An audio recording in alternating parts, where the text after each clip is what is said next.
Welcome to our channel. Today we how to update 1099 or information from Vanguard, beginner guide step by step clearly. To begin updating your 1099 or information from Vanguard, first, log into your Vanguard account. Once logged in, navigate to the Accounts and Statements section. Click on Tax Forms located in the drop-down menu. Find the specific tax year for which you need to update your 1099 or information. Locate your 1099 or form and select it to view the details. Review the information for accuracy, focusing on your distributions and tax withholding amounts. If you notice any discrepancies, note what needs correction. Next, contact Vanguard's customer service for assistance with these discrepancies. You can reach Vanguard via phone or through their secure message system. Provide them with the necessary details, including your account number and the specific errors you have identified. Follow any additional instructions they give you for submitting the corrections. Once your request is submitted, wait for confirmation from Vanguard regarding the update. Check back in your account after a few business days to confirm that the changes have been made. If everything looks accurate, you are now ready to use your updated 1099-R for tax filing.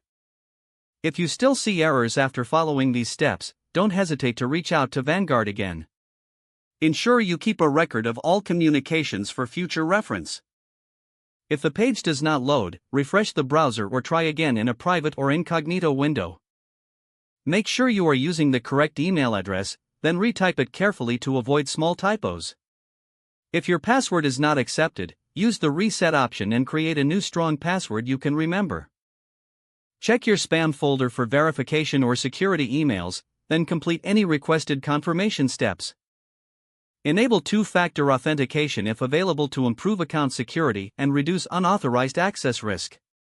After signing in, review your profile details so your contact information and settings are accurate and current. If you see an error message, note it down and try again after restarting your device and internet connection. Log out when you finish, especially on shared devices, to keep your account and payment information secure. If the page does not load, refresh the browser or try again in a private or incognito window. Make sure you are using the correct email address, then retype it carefully to avoid small typos. If your password is not accepted, use the reset option and create a new strong password you can remember. Check your spam folder for verification or security emails, then complete any requested confirmation steps. Don't forget to like this video and subscribe to our channel for more step-by-step tech guides.